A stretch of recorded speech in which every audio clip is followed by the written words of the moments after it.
Welcome to Decarceration Nation, a podcast about radically reimagining America's criminal justice system. You can find all previous episodes on our website, www.decarcerationnation.com. And if you like the podcast, please remember to hit like and to subscribe to the channel below. Justin Brooks is a criminal defense lawyer, law professor, and the founding director of the California Innocent Project, where he has spent decades freeing innocent people from prison. And he was portrayed by Greg Kinnear in the movie Brian Banks. Today we are here to discuss his new book, You Might Go to Prison Even If You Are Innocent. Welcome to the Decarceration Nation podcast, Justin Brooks. My pleasure to be here. Thank you. Yeah, it's a real pleasure to have you here. I always ask the same first question, and your book actually covers some of this. How did you get from wherever you started in life to becoming a law professor and doing the best job in history, freeing innocent people from prison? Well, my story begins, really my childhood was a fairly poor childhood. I have two immigrant parents, and, we didn't have a lot of money growing up. My dad ran a few businesses into the ground, and it always seemed like the lawyers did okay at the end of those bankruptcies. So I went to law Funny school. how that works, right? Yeah, the lawyers always come out like, no, everyone else is bad, the lawyers are good. And so I went to law school actually to be a corporate lawyer. I did a business degree in undergrad and then went to law school to be a corporate lawyer. And my first year criminal law professor took my class out to a prison in DC. And it really struck me. It's seeing so many young, mostly Black men locked up. And I started teaching in a prison while I was in law school. And then after law school, I got a fellowship to Georgetown Law School to run a prison program. Started doing a family literacy program, started teaching more classes, overseeing a whole educational program in the prison, while I was also practicing as a criminal defense attorney. And then about, a few years into that, I got seduced by academia completely, and the idea of moving to a small town in Michigan, moving to East Lansing, Michigan, where I could get a nice little Strangely enough, I'm literally sitting in Lansing, Michigan right now. Okay. So you know that it has some real benefits in terms of cost of living. I was living right there on the Michigan State campus. My kids could walk to a Glencairn Elementary School, and it was just a nice little place to live. And I thought, okay, I'll go be a law professor and live in a nice little Midwestern place. And I lasted about 6 months before I read about this young woman on death row in Illinois who was sentenced to death on a plea bargain. And that kind of sucked me in. I met with her on death row, and then she told me she was factually innocent. And I said, you pled out and you're innocent? Yes. And you're scheduled to be executed? Yes. So I went back to the law school and I said, who wants to help me out on this case? This woman says she's innocent. And these hands went up in the air, 4 kids. And that night in my kitchen in East Lansing, Michigan, we sat around the table. This is back in 1995. We started going through the case file. And then we drove to Chicago that weekend and we went to the crime scene. And we found out that, the whole case was fabricated. All the witness statements, everything about it was phony. And that just sparked my imagination that this is what I wanted to do for the rest of my life is work on behalf of innocent people in prison. I wanted to do it with law students because I also realized that working on a case hand in hand with these students was the only way to make them into good lawyers.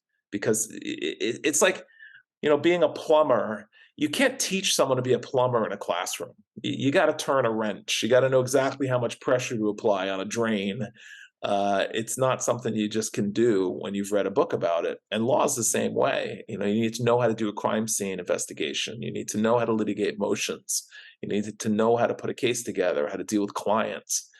And so after we got her death sentence reversed, I moved to California and started the California Innocence Project.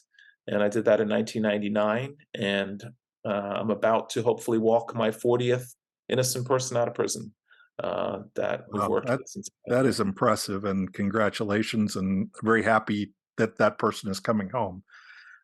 Before we get too deep in the weeds on the rest of the the kind of nitty gritty on this, I have been trying to get to know my guests a little bit more and asking totally off topic, but if they have any hobbies aside, in your case, aside from long walks to the state capitol, do you have any hobbies? And Yeah, long walking is one of my hobbies. That started with that. I walked from San Diego to Sacramento with some clemency petitions, but I actually fell in love with long distance walking. And now I have 3 times walked the Camino Santiago Compostela across Spain, which is a 500-mile walk. I also play guitar. I play basketball. I live down at the beach. I used to surf every day until my work overtook my life a little too much. I keep thinking I'm going to paddle out, and I'm actually looking out at the waves right now, and they look pretty good today, but I haven't been surfing in a very long time. I've got a grandchild. He takes up a lot of my time, brand new baby boy grandchild, and I do the first shift in the morning from 7 to 8:30 with him every day, which is the best part of my day. So, yeah. well, I definitely share basketball with you. That's a huge part of my life too. So, the premise of the book is that because of the way our system operates, any one of us, and I guess I shouldn't include me since I actually did go to prison and was guilty, uh, any one of us could go to prison regardless of guilt or innocence. We'll Mhm. kind of discuss a lot of the specifics in a few minutes, but I think this is an important entry point. So many people seem to feel that if you're incarcerated, there's a reason, and anything that happens to you is just desserts. Can you kind of talk about how you decided on this becoming kind of the animating concept of the book? Yeah. So I guess it's 30 years ago when I started doing this work. I would have a lot of conversations about, are there innocent people in prison? And a lot of people didn't believe there were any. We had cases like Reuben Hurricane Carter, some big cases in history. But the notion that this was something that happened every day, just not accepted at all. And now that we've documented more than 3,300 cases of wrongful conviction, the conversation has changed, and it's more along the lines of, yeah, innocent people go to prison, but it would never happen to me. It would never happen to my family members. And then sometimes when I talk to prosecutors, they'll say, yeah, no, I know that happens, but not in my office and not my cases. So there's this sort of denial that goes on about innocence and people being incarcerated. And there's also, people have a sense of lack of responsibility for it. And as I say in the book, this is our collective criminal legal system that we fund, that we elect the people who create it. This is ours. Like, we're responsible for how it functions. Yet most citizens feel no responsibility to even serve as a juror or know what's going on with it. And then what happens? Our system's at the mercy of politicians that use 3-word slogans to get reelected, like lock them up and build a wall and all these things that they say are going to fix it, and are really just things that fund the system and get people elected. So that's really what the heart of the book is about. I want the average person to be able to read this and fully understand how easily it could happen to them, to then hopefully get them to care about it. Even if you don't think it's going to happen to you, we should care about it, because we have an absolute responsibility, and it's become a huge chunk of our budget. So even if you don't have any. Just in my own state, it's like $1 billion every year. It's a Yeah. huge amount. I So know even if I'm you're not motivated by kindness, you can be motivated by your pocketbook. Yeah, or any number of things. I know that I'm jumping ahead here because this is something you talk about in the concluding chapter, but I felt like it kind of, given the question I just asked, I should probably ask this here. Uh, does a focus on innocence, or that the problem with the system is that it can prosecute and convict innocent people, kind of distract from the notion that we need reform of the entire system? Uh, and sometimes that we need, to do work for guilty folks. I feel like most of what I do is, provide or try to help make the system less cruel and more productive or helpful for people who find themselves incarcerated. uh, I know that's a tough question, and I'm not certainly not, this isn't like meant as a gotcha question. I just think it's an interesting discussion to have. No, I like the question, especially considering that's how my beginning of my career was. Working in prisons with a lot of guys who did the crimes they were convicted of, but were given excessive sentencing and were not given enough treatment and were not given enough programming and were not supported when they got out. And so that's firsthand, what I've saw in my career. My son is now a public defender here in San Diego. So, his clients are mostly guilty people that he's trying to do the best he can for. I think, I can't really pinpoint exactly why innocence so resonated with me when I started this project, but seeing a 21-year-old kid sentenced to death who is innocent just was more shocking to me than dealing with people who are guilty and sent to prison, even though I have a tremendous amount of empathy for anyone who ends up in that situation. In terms of reflecting on the movement and what it's done, I do think we've opened a conversation of looking at the system and improving the system that benefits for everyone. Because I mean, prisons are literally designed to hide away, what they're doing and hide away these societal problems. They're built out in the middle of nowhere with big walls around them, and the only people who know what's going on in there are the people who are incarcerated, the people who work there, and the family members who visit. That's it. So I do believe that the work I've done for the last, 20 some years representing exclusively innocent people has been a lot of my work has been raising awareness for the entire system. But I do think it is a legitimate criticism. I do think it's a legitimate criticism. That's why I address it in my book, because I do think there are some people out there who only care about innocent people. But I don't think I've made that any worse. I think You they are feel like just there's who a way we to are. bridge the two? I mean, is there a way? I mean, you're saying that it opens that window or door, but are there natural ways that the people who work on my side, the people on your work on your side, can kind of work together and create a narrative that helps everybody or works to help everybody, or that Yeah. these things are not entirely unrelated? Absolutely. I mean, one of the things I talk about when I give speeches on this topic is solitary confinement. And yes, so many of my innocent clients have gone through solitary confinement and come out damaged. But anybody who goes through it, and I talk about how the United States leads the world in solitary confinement. And it's something that most people don't think that for a minute. I always see the audience shocked by that. And they think of that as something that happens in other countries, and we're the leader in it. And that kind of damage that we do to people, whether they're innocent or guilty, most of them are coming back into our society. So we have to think about, from a utilitarian perspective, what are we doing with the people who are incarcerated, innocent or guilty? And I think, again, I get into these conversations because people are interested in hearing about my work, but I talk more broadly on those topics because it's not necessarily just relevant. It's not just relevant to innocent people. It's relevant to everyone who's incarcerated, all the mistakes that we're making that have led us to have the largest prison system in the world, to incarcerate the highest population in the world of any country, and to have one of the worst recidivism rates in the world. It's a failing system in its totality. And I think we just have to recognize that. And innocence is one component of that. I thought about it for a while, and if you step back, I think another way to look at your book is that it's kind of a chronicle of all the ways that the system is tilted towards guilt, and or at least towards sentencing and not innocence. You kind of identify problems at every level of the process, and so I'm going to ask you about kind of some of the problems. Because I mean, I would hope everyone would read the book to read the stories of all the people involved and all the things you've gone through. But I'm just going to try to highlight some of the kind of issues that are being faced.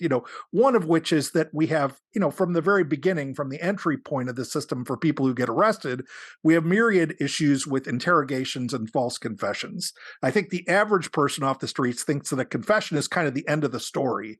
I know maybe some people have seen some movies, where they maybe start to question that, but why is that kind of common understanding wrong?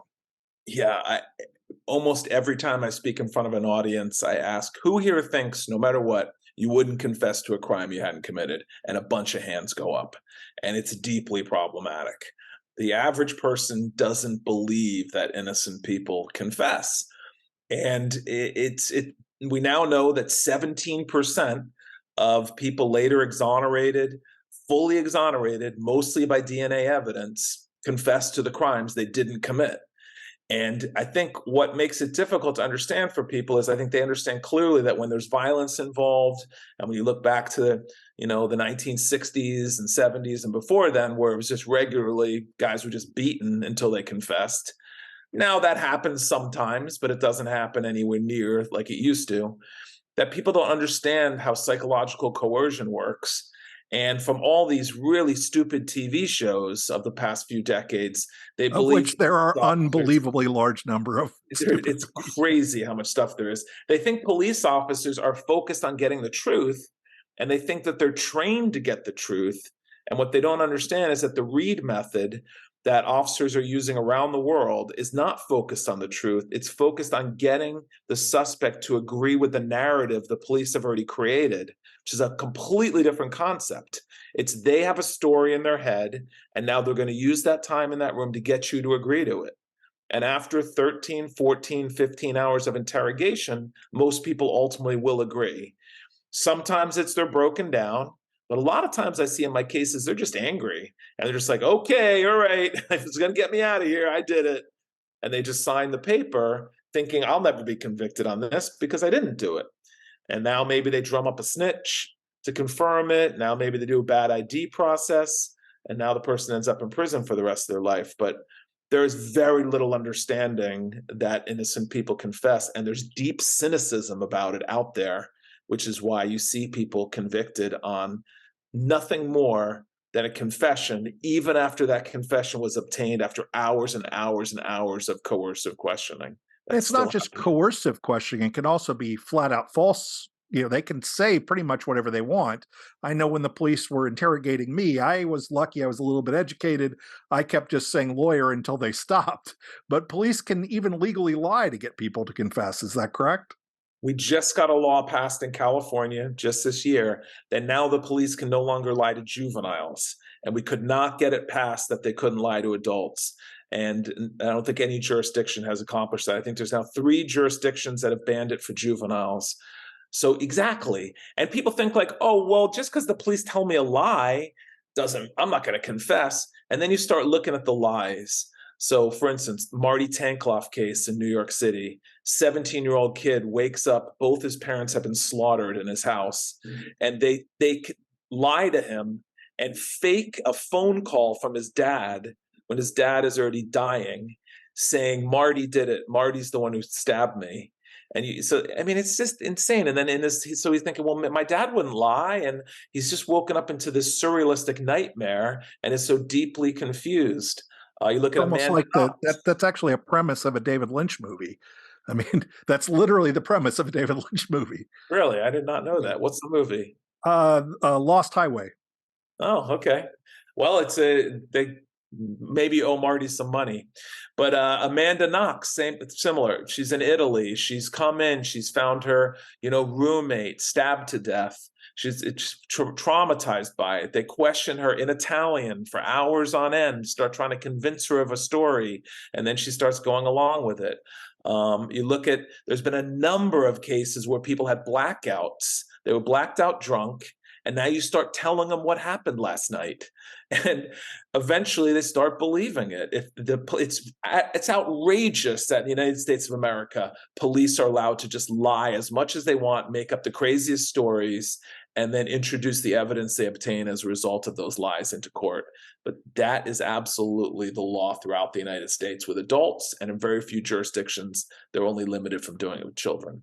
And they're also allowed to, and frequently do, kind of leverage family members and friends and threaten them as a part of, getting pleas or getting convictions. There's all kinds of levers they use that, would make people more likely to say that they committed a crime. Am I wrong? Am Yeah, I I mean, our crazy? whole system is geared towards first, getting a crime closed and getting the evidence, and second, getting a conviction. And that's why we're now at this point where we have more than 95% plea bargains, because everyone's just pushing a case towards a plea bargain and resolution. And the problem is the system has become so large that it's now a giant factory. It's not handmade anymore, and you're not. People think there's trials going on every day, and that's not the reality. It's very few people who ever see the inside of a courtroom in a trial. Most cases are just pled out, poorly investigated, and a lot of innocent people get caught up in that. And there are even like lots of ways the laws are written to ensure convictions. You kind of have everything from strict liability laws. You talk about constructive possession. There's ghost drugs. There's felony murder. We regardless, even if we're not talking just about innocence, we build a lot of things into the system to get rid of the complexities of actually proving guilt or innocence, or at least putting more leverage, giving police and prosecutors more leverage to get quick plea bargains. Mm-hmm. Yeah, no, that's a very good point. And there is this sort of creative legislation that, I mean, when you look at how, and most Americans don't think about this, that first of all, the United States is this very unique country in that it has 50 some penal codes. Like, that's not true of the rest of the world. Most of the rest of the world, a crime is a crime is a crime wherever it happens in the country. The sentence will be the same. It'll be treated pretty much the same. United States, everything is run at the state level, and then it's enforced at the county level. And so you have vast differences throughout the country of what types of crimes will be prosecuted or not. And in fact, where you're sitting right now is exactly when I teach my criminal law students about it, I talk about Lansing versus East Lansing, because I used to pick up cases in both. And I represented these kids who were prosecuted. It was called the Gunston Street Riot back in the 90s. And it was after a football game, and it was on Gunston Street in East Lansing. And they ticketed all the kids in the neighborhood for hosting a nuisance party, because there was this big party in the streets where there were kegs and women taking their tops off. And it was this crazy post-football game. So they go around and give everyone in the neighborhood a ticket. My clients weren't even home when this thing happened, and they still got a ticket. So I said, we're taking this to trial. And the prosecution ended up prosecuting it. And we went through a whole jury trial over this ticketable offense instead of them just dismissing it. At the same time in Lansing, I was representing a guy on attempted grand theft auto and cocaine charges. And I ended up getting them both the exact same deal of 5 days. So it was just such a perfect example of the United States, that here are these two places right next to each other, but there's so many factors to do with how busy the courts are, what their priorities are, how much crime is in their area, how busy the lawyers are, and ultimately that all factors into how the sausage is made and what the end result's going to be. And that varies just across this country so dramatically. And most of the laws are made by state legislatures. Most of them are not lawyers, and they respond to politics. So I remember being in Lansing when the carjacking statute, was enacted. And across the country, there was this one horrible situation in Maryland where a guy carjacked a woman who had a baby in the back seat. And so the next day across the country, all these legislators get up and say, we need a carjacking statute, even though they already have armed robbery. They already have things that cover that. Making things super illegal is one of my favorite pet peeves. Yeah, make it super illegal. And I can't remember what the exact numbers were, but I remember teaching my students in Michigan that when you look at this law, if I put a gun in someone's mouth and I take $100,000 off them, that I get a lesser punishment than if I walk up to someone and I say, I'll beat you up if you don't give me your $200 car. Because carjacking was more serious than armed robbery. And so we make all these laws up, and they're made by politicians who are responding to voters or trying to get votes. And a lot of times they're absurd. I was in Michigan when they talked about raising the age of consent to 21. So, and I was on the radio and people were calling in, and this woman says, well, I think people should wait until they're 21 to have sex. And I said, ma'am, what you think people should do and what we should be putting people in prison for, because you're basically saying that any college student in the state of Michigan who has sex with their partner, that's not forcible, that's them agreeing to it, they've now committed a serious felony and we're going to send them to prison for that. So so you end up having laws made based on people's values. And, it's just not a way that it should happen. It's a big problem in our country, how politicized criminal law is. Like, nobody runs for office on, I'm going to change the law of the sea. but they all run for office on, I'm going to make tougher policies. I'm going to build more prisons. I'm going to increase sentences. And it ends up being a big mess because it's not thoughtfully done. It's done through the political process. So, regardless of how you encounter this system, most everyone has to start at some point, or at least get to some point where they have an attorney. Attorneys are quite expensive. I found this out myself. And there's a presumption that paying for an attorney can be worse than accepting a public defender. You say a lot about this in the book, so I'm just going to let you kind of take it from here. Sure. So the 10 chapters of my book were when I really sat down. I remember I wrote this on a napkin, like what are the top 10 reasons innocent people go to prison? And then my publisher rejected that title. They said it's too clickbaity. You might go to prison even though you're innocent, but I not thought the they top liked 10 clickbait. reasons. I thought they liked clickbait. Yeah, not UC Press. So my chapter one is you hired the wrong lawyer. And I really wanted to dispel a lot of, you know, just notions that are inaccurate about hiring lawyers and how it works in the United States. Because in general, people think private lawyers good, public defenders bad. And that's just not true. The majority of the people, almost all of them that I've walked out of prison, were represented by private lawyers. And the difference between private lawyers and public defenders is that I public think you meant defenders, public defenders, right? Not private lawyers. no, private lawyers Oh, okay. convicted most of my Oh, clients. convicted. I'm sorry. Yeah, yeah, yeah. My That bad. were at trial were represented by private lawyers. And I'm not saying there's not great private lawyers out there. I've been a private lawyer, and there are some amazing private lawyers out there. But just like anything else, when you're hiring a plumber, when you're hiring a builder, when you're hiring anything in your life, there's people who know how to get to the best people and can afford to pay them. And then there's everybody else. And so most people, they're hiring their private lawyers from the back of phone books. So whoever's got a billboard on the highway, those guys wouldn't be putting those things up if it wasn't making them business. And that's not necessarily how to get to your best representation. And so it's kind of like I play guitar, and people will ask me who I think is the best guitarist in the world. And I always say, it's probably some kid working at a guitar center in Oklahoma that you've never heard of and I've never heard of. And it's the same way with lawyers. If you ask a lawyer who the best lawyers are, they usually have a different answer than the guy on TV who has the best ads. So public defenders, what they have is they've got training, they've got experience, they've got supervision, and most importantly, in my world, they have investigators. Whereas private lawyers, oftentimes people are paying them a sum of money. That's all the money they have. And now that's all the money that's going to be expended on that case and all the resources. So in the first chapter of my book, I talk about my death row client, Marilyn Malero, and how her family and friends decided she shouldn't have a public defender. And she fired a woman who'd done hundreds of felony trials, who had a lot of death penalty experience. And they hired a guy with an office in the neighborhood, gave him a $10,000 retainer. And for that, he didn't even meet with the district attorney and just entered a plea in of guilty, and she got the death penalty.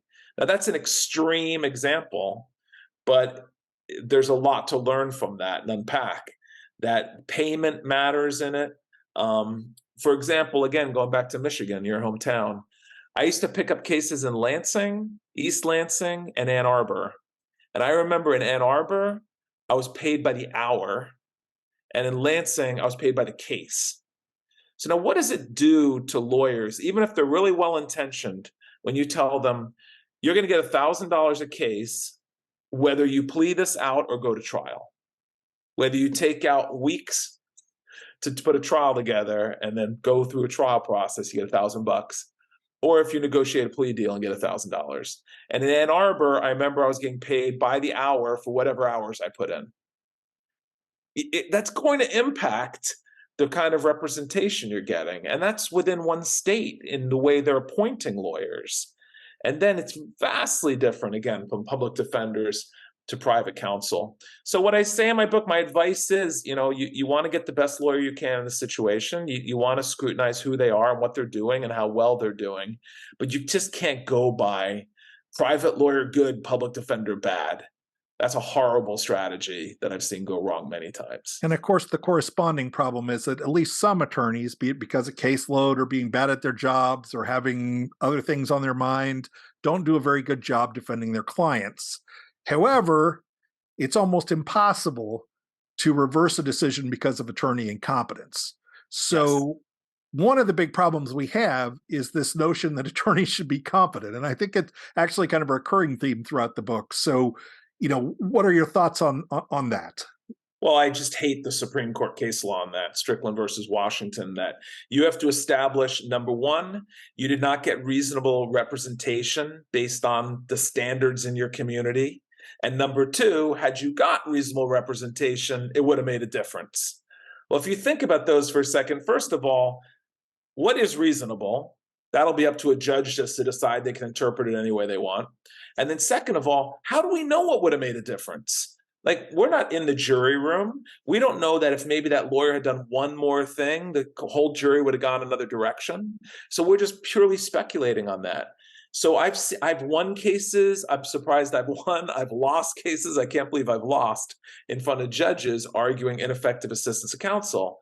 And in the Marilyn Malero case, I litigated that case for 27 years, arguing in every state and federal court, all the way up to the US Supreme Court, saying, my client did not receive effective assistance of counsel here. The lawyer never went to the crime scene, didn't interview any witnesses, didn't go through police reports, had no training in doing death penalty cases, had never handled one before. Every court denied me, saying, well, it was her decision to plead. And I kept saying, it's supposed to be assistance of counsel in making that decision. And if that lawyer isn't out there gathering information they need or getting the training that they need to handle the case, that's the same thing as going into a doctor's office and a doctor saying you'll be dead in 5 minutes unless I do open heart surgery. And you go, okay. And the doctor was completely wrong. Like, you should have an action there against that doctor. We rely on a doctor to give us advice, and it should be the same thing with lawyers. But it is such a loose standard that I spend most of my time just convincing the judge my client's innocent. And I think most of the times, if I can convince them they're innocent, they'll go with me on the rest of it of like, okay, well, they probably didn't get good representation here if you can come up with things they should have done. But that's a good point, going back to your earlier point about people who are guilty. When you're guilty and you're trying to raise ineffective assistance of counsel, it goes nowhere, because it's just, again, like, oh, okay, you got a really bad lawyer, but you're guilty. Well, And and a so part of the it problem doesn't is matter. that people can be guilty of part of the charges and not all of the charges, you know, Exactly. and Or that's get the a part that different gets missed. sentence. Yeah. Get a different sentence because the lawyer does a better job of putting a sentencing package together. You know, as you know, going through the system, everything's up for grabs. It's not, there's no definite anything. Yeah, and you have Um, people with the exact same charges who get wildly different sentences, all kinds of stuff based on the different judge, different prosecutor, different attorney. It's and just better it's quality lawyering. Yes. Yeah, you put together a good, package of this person's ties to the community, their family. I mean, there's a lot of legwork and good lawyering, and getting to know your client, getting to know their backgrounds, getting to understand their thing, and just good, solid litigation. To pretend that people who do the same crimes all end up in the same place is absurd in our system. I mean, there's a lot of prosecutor problems. I've definitely had whole episodes on it, so I'm going to try to jump to parts of it. The trial penalty, plea bargains, we've talked about a little bit. But one thing I haven't talked about that comes up at least twice in your book is this thing where a prosecutor tries the same defendant multiple times until they get their desired result. I think most people think intuitively this isn't possible, and you don't really talk about it as a problem, but it jumps out on every time I look at it. I've seen it in a couple places, not just your book. I think the Bill Richards case is the first one you talk about in the book. But can you talk about that? Because this just seems wildly inappropriate, especially when you're getting to the fourth or fifth time. And I think there's a Supreme Court case where someone was tried 8 times Mhm. until they finally got the desired result. But Well, this comes back to understanding constitutional law, which is something I talk about a lot. Uh, there's no such thing as an absolute constitutional right. That's just our court's position has been for 200 and some years. That's why, even though there's a Second Amendment, you can't have a nuclear weapon. That's why, even though there's a First Amendment, you can't say whatever you want whenever you want. That's because there's a Fourth Amendment. We can still search your house if we have a warrant, or basically any reason. So every single one of our constitutional rights That was a very good Thumbs explanation down. of the modern Fourth Amendment, by the way. Yeah, I mean, it's just like if there's a reason, we're going in. And the same thing is true with double jeopardy in the Fifth Amendment. It says you shall not twice be put in jeopardy. That's what the words say. But the court has interpreted as if, unless you are acquitted at trial, there's a compelling government interest to retry you. Even though you go literally to the words of the Fifth Amendment, it says you shall not twice be tried. We will try you again. So a hung jury is automatically going to be a retrial. And unless you've actually been put on trial, you haven't been tried. And so you do have other cases too where people get arrested, put in jail, cases dismissed, arrested again, spending some time in jail, case dismissed, arrested again. And they keep trying to build the case. That can happen over and over again. And I'll tell you even a more absurd thing that's very frustrating to me that I talk about in the book. And you look at Bill Richards' case, for example. He's tried 4 times till they finally get a conviction. And that final conviction was based on bad bite mark evidence that we proved to be bad, and even got the original prosecution expert to admit he was wrong in that testimony. We go through the entire appellate process. We go all the way to the California Supreme Court on it, and we lose 4-3 because the California Supreme Court will not recognize that an expert can recant their trial testimony. We then go to the legislature, get a law passed called the Bill Richards law that says, no, no, no, an expert can recant their trial testimony. We go back to the Supreme Court. They now rule 7-0 in our favor. The case now goes back to trial, and the prosecution says we're prosecuting again. And that is, as Led Zeppelin taught us in the 1970s, there's 2 paths you can go by. And what's now happening across the country, and I've been talking to lawyers all around about this, is prosecutors have figured out 2 ways to deal with innocence organizations like mine. Because quite frankly, we've been embarrassing them for a long time. And we've been winning all these cases, and it's become a daily thing on the news, and they don't like it. So the smart prosecutors, and let's say the ethical prosecutors, they work with us. And I've had a lot of success working with good prosecutors in California and getting people out of prison. The prosecutors on the other side, they say, we will fight every single step of the way. And even if you win, we'll re-prosecute. Because another thing about double jeopardy is if you get your conviction reversed, they can still go back at you because basically you waive your double jeopardy rights when you appeal your conviction. So in Wow, Orange that one I didn't County, know. That yeah, one would, basically you're asking for a new trial. So you can't say, I want a new trial, and then go double jeopardy. I don't want a new trial. So that's what the appeal is, saying I didn't have a fair trial. I should get a new trial. Now, all the time I've been doing this work, it was just we all walk out of the courtroom after a habeas petition and a judge reverses the conviction because we have to definitively show innocence. And if you've definitively shown innocence, why is a prosecutor going to prosecute again? Well, in the Guy Miles case that we litigated for 15 years, we got his conviction reversed. And then the prosecutor in Orange County said, we're re-prosecuting, even though we had overwhelming evidence of his innocence. Then they asked the judge for $2 million to set bail at, which was, by the way, the same bail amount when he was originally brought in, and they thought he was guilty. This is after he's exonerated. The judge still sets $2 million in bail. And so I had to go down to the jail cell and tell him, look, I believe we're going to win this retrial. I really do. They've got no case. But at the very least, you're going to be sitting in here for 6 months awaiting trial. And then I cannot guarantee we're going to win because a jury convicted you the first time when you're innocent, and who knows what they're going to come up with. Maybe drum up some new snitches. God knows what they're going to come up with. Or they've offered you a deal. You can plead and walk out of here today. And he's, crying. And I started crying too, because he's like, I don't want to disappoint you. You've worked for years on my case. I don't want to disappoint you. And I said, this isn't about me, man. This is about your life. And I would take this deal because you'll go home today to your family. And that's just heartbreaking. Here's a guy, he's got 15 years of litigation. He's been exonerated, and they just went after him again because they could. and then essentially used the elongated trial penalty in a sense. They basically said, we're going to keep putting you through this if you don't take the plea. And as near as I could tell, the only reason they're doing that is to save face, right? They're torturing this person essentially to get some form of a conviction. I think the psychology is very complex on it. I think it's hard for human beings to accept mistakes in general. I say in the book, it's yeah, if you're at a barbecue, people don't like you telling them how to flip burgers.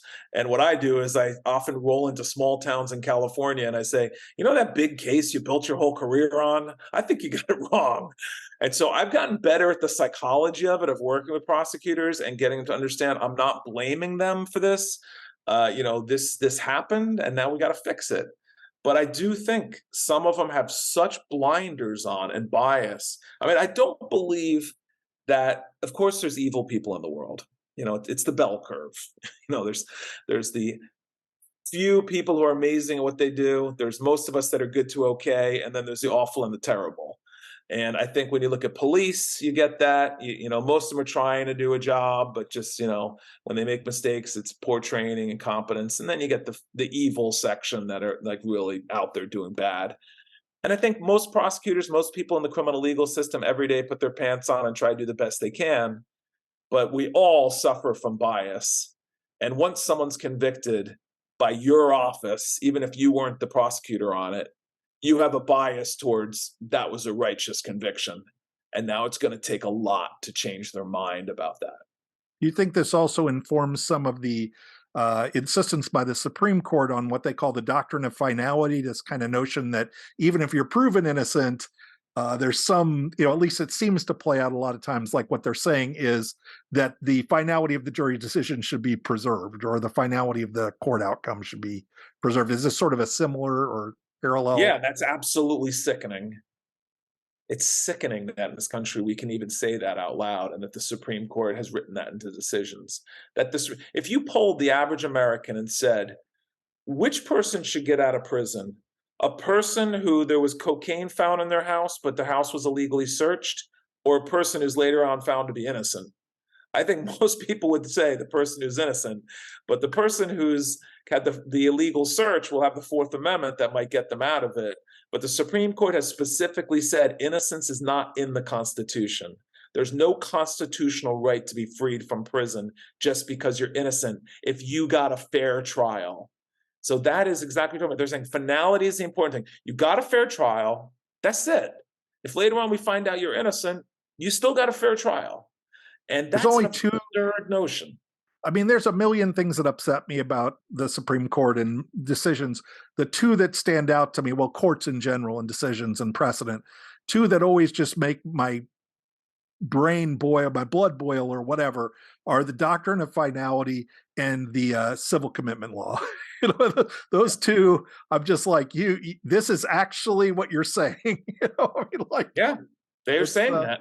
And that was, Scalia, Rehnquist, all with their, we're interpreting the Constitution as it says, and doesn't say anywhere in there you have a right not to be in prison because you're innocent.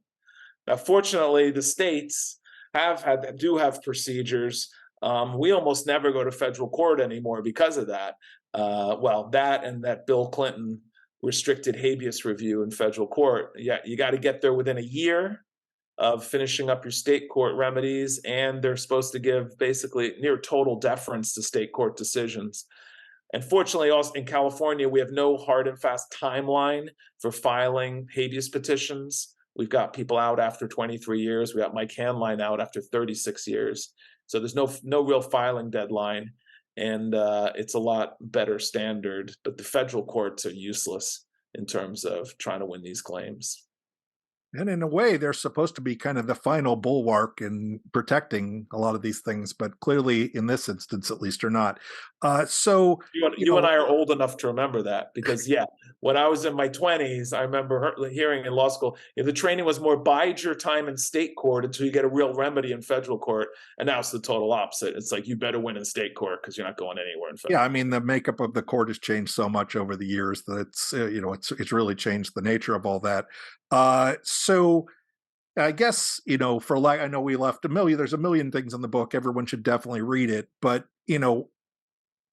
how do you have a chapter at the end that talks about kind of dealing with these problems. What's kind of your take on how we fix this kind of system where anyone could essentially be arrested for any reason and end up being convicted even though they didn't do a damn thing? Yeah, and where do we start? where do we start to unring this bell that we've been ringing for 30 years? For me, a lot of it was triggered with George Bush, the first campaign, and Willie Horton, Willie and Horton, yeah. every politician since then learning you got to be tough on crime, got to be tough on crime. And I go through the history of Nixon and the war on drugs, and we now have to undo 50 years of history that has built, like I said, the largest prison system in the world, the highest incarceration rate in the world, which is such a crazy thing when you think that the wealthiest country in the world has the highest incarceration rate, when there's a direct correlation between poverty and crime. That should be a number that poor countries have, not that wealthy countries have a distinction. Well, you'd But think when we say the wealthiest country on earth, though, we're also one of the countries with the largest wealth disparities on earth. So yeah, that may have somewhat to do with it.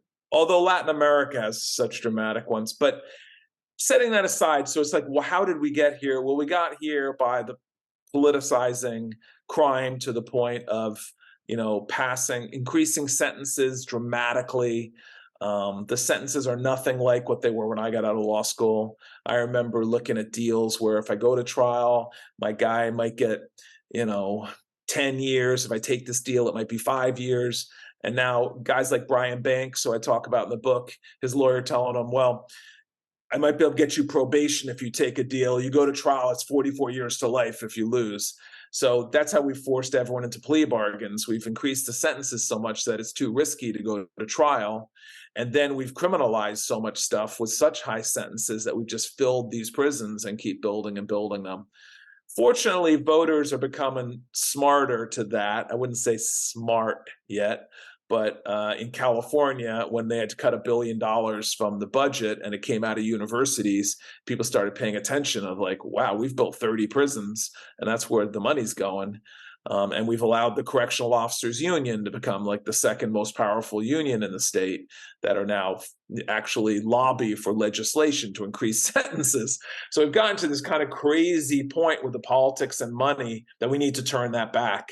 And I think the only way to start fixing the system is to free up resources in the system so that we can do a better job, similar to what they do in Northern Europe, where they have much more training going on in prisons, much more rehabilitation going on, much more creative sentencing going on. But we have to free up resources to make that possible. And turning that back is a huge political challenge. In fact, if you look right now, where we've seen a decrease in prison populations in some states like California because we legalized marijuana. We've been doing alternative sentencing. We've decreased our prison population by like 40, 50,000 people. Now, what's the growth industry? Immigration detention facilities. So that's where like the corrections companies have started moving into. And what are the politicians talking about? Oh, there's caravans coming to the border and we're being overrun by immigrants. And even though I live here in San Diego and I can literally, I'm looking out my window, I can see Mexico from where I'm sitting. And I'm sitting in like the second most safest big city in America and one of the most beautiful cities in America. They're still able to sell this hype that we're being overrun. And I don't know. It's just, people got to get smarter. That's ultimately what it is. We got to look at politicians' platforms. Do they make sense, or is this just nonsense to get votes? Well, I feel like, we've seen some, although it doesn't get reported very much, I can tell you definitively that in almost all of the elections that were, you think about what just happened in Chicago, you think about Philadelphia, you think about, two elections in Philadelphia, actually the second one, where Krasner was getting recalled. You in certain elements, you could certainly talk about it with the Hochul election, although she's obviously gone the other way since getting reelected. But in all these cases, what we found, if you look at heat maps or whatever you want to look at, whatever data you want, is that in the places where people are most impacted, they've stopped listening to the really oversimplified answers to fixing crime. And really what's happened in many cases is that people are paying more attention to the voters in the suburbs than they are in the places that are most impacted, because in those places, they want more nuanced answers. They may want crime to go down, but they're not just accepting that if you arrest everyone and put them in prison, that it's going to be better. Mhm. And I'm not sure I have an answer to how we get from where people in the impacted areas understand this to where everyone else understands this, but I hope there's an answer. I mean, do you have any thoughts? Yeah, I mean, I have a million thoughts in terms, but it starts with the fact of we have to recognize that this just isn't working. Like our system isn't working, and we have to understand how little creativity there is in it. For example, if my child goes and steals a cookie in the kitchen, I say, go to your room for an hour. My child kills my other child. We say, go to your room for a million hours. Like that's how creative our system is. We've literally taken this one form of punishment that's been around for 1,000 years, and we just keep grinding through it as if it's going to solve our problems. So I think, there has been, I don't want to be all negative about it because I think there has been some creativity around the country in terms of alternative sentencing, in terms of thinking about utilitarian responses. I've got a friend who's a judge, brand new judge, and he told me that now during his judge's training, they have the judges role playing, giving out fines, and then playing the part of the person who's getting the fine so that they can start to understand that when you give certain fines, people can't pay their rent. And then maybe they end up homeless. And now maybe they end up in the system, to start getting judges to be more empathetic to what's the impact of what they're doing. So there's so many answers to the question, but we have to absolutely first start with the fact of saying, how does the United States of America have more people in prison than China when China has 1 billion more people? Like, how is that possible? And start doing something about it. But I see the election cycle heating up again. I see all the same rhetoric going on again. And, we either want long-term solutions or short-term things that show up on statistics. Like yesterday, I was reading these statistics about crime increasing, and I'm looking at the numbers. And basically what they're doing is citing the crime stats from COVID with now, which anyone with any common sense knows that everybody was sitting in their house watching The Office and Bridgerton, that crime rates went down significantly when there's a lockdown. And so, of course, they've gone up since the Well, lockdown. they're conflating some things too, because a lot of the violent crime went up during the COVID stuff. There's a lot of theories for that. Many people have suggested that it's probably because of insecurity caused by social dislocation, lots of things. And that Domestic violence. the highly violent crime and the domestic violence was because people were stuck together in their Right. homes. But that all started to decline, and some of the other crimes are increasing now, and they tend to conflate all those things as if they're Yeah. the same things too, which is problematic. I don't think there's much. When I talk about this, I don't talk about it like there is no crime or we shouldn't worry about crime or crime's really going down. I try more to talk about why anyone believes any of this nonsense is the answer to solving crime. Yeah, me too. I mean, I'm not naive about any of it. In fact, sometimes people think I'm really soft on crime and soft on people in prison. And I've spent most of my career working in Latin America. I've started 35 innocence organizations down there, and I've been to prisons and talked about reforms in the prisons. And I remember being in a prison in Argentina, and I was just like, why is everyone just sitting around in street clothes smoking cigarettes? Like, you need to do something productive while people are in prison. There needs to be training. There needs to be education. It's not about being soft on crime. It's about being productive about it and doing something about it. Otherwise, we just keep going into the same exact cycles over and over I'll say again. this too, though. If you're, to me, it's not even a question of soft or tough. It's a question of results. Right.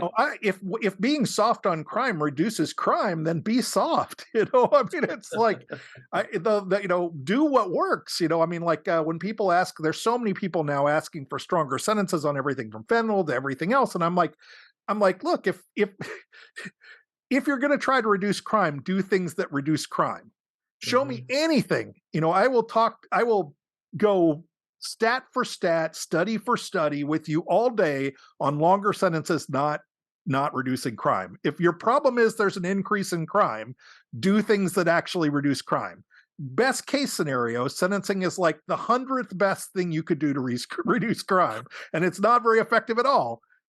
It's not very efficient, and the longer you make a sentence, the less efficient it is, and the more it costs, because as people age, they cost more as a prisoner. Right. Uh, And the it's like recidivism the rate. dumbest answer you could possibly have. Sorry to rant there, but No, and the recidivism rate goes to 0 at a certain point because you just get tired and you're not gonna go out and commit crimes that when you're over 50 that you would do in your 20s. There's research by Starr and Prescott that suggests that anyone who's over 50 who's done over 5 years has a recidivism rate of less than 1%. Yeah, I've seen that. Yeah. Yeah, there was a thing called the POPs program when I was in DC. I don't know if it still existed, and it was at George Washington, and the students would just put together petitions for elderly incarcerated people to get them out. It was all based on there's no recidivism rate anymore with this population. So what the hell are we doing? Yeah, it is. You're right. It's about being sensible about it. But you know what? If this country didn't learn from Prohibition, even after all the movies and TV shows, and watching Boardwalk Empire, which I've watched through twice, like if we can't look at that and go like, that was a bad idea. We made alcohol illegal. We somehow thought we were going to enforce it when we had thousands of miles of border around us where it was absolutely accessible, where people could even still make alcohol in their homes and their bathtubs. And we have to amend the Constitution twice to deal with it. Like how our country did not learn a single lesson from Prohibition, and has just made the exact same mistakes in the war on drugs. I mean, you can make an argument, and I think a fairly strong argument, that Prohibition, I think it's actually called the Iron Law of Prohibition, that Prohibition is the cause of most of the violence that happens around the drug war. Yes. The same thing in Prohibition in the 1920s. It's like that's exactly where all the crime families grew out of. They're like, wait, this alcohol thing is illegal now. We can make a lot of money on that. Let's get into this business. And I love the series. One of my favorite shows of all time is Boardwalk Empire. And you watch it and you're like, oh, okay. How did we not learn from this? This makes total sense. Yeah, I mean, I guess it's season 3 of The Wire are the ones that I think of when I think of this kind of stuff. The season 3 was the one with Amsterdam. I don't know if you remember that. Yes. So we're to the point where I always ask if there are any criminal justice related books that you like and might recommend to our listeners. Do you have any favorite books? Yeah, I do. I think Picking Cotton is one of the best books on this topic of wrongful convictions and of what victims go through in the process, and then what people who are being prosecuted go through in the process. It's so beautifully done, of seeing how Jennifer Thompson as a rape victim, from her voice, and then Ronald Cotton on the other side, and it kind of goes through their history simultaneously of going through what happened to them. So I always assign that for my students to read.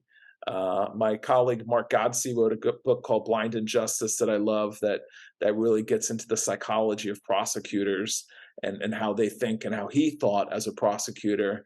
And he's now somebody who exonerates people and runs the Ohio Innocence Project.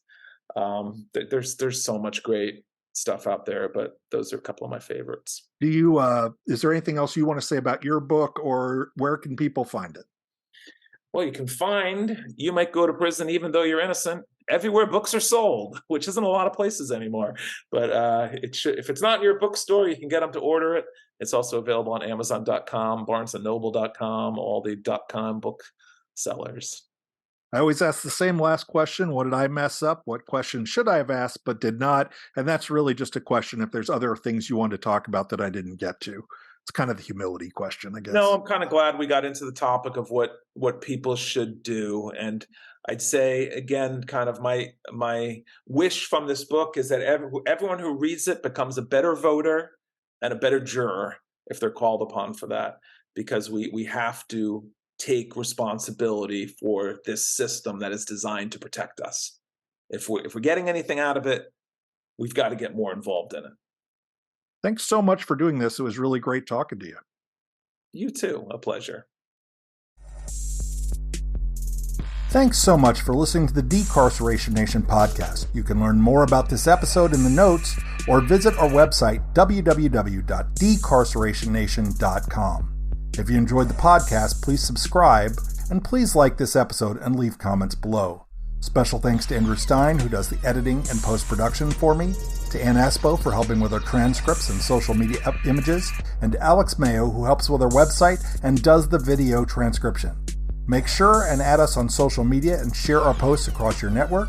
Also thanks to my employer, Safe and Just Michigan, for helping to support the Decarceration Nation podcast. Thanks so much for listening to the Decarceration Nation podcast. See you next time.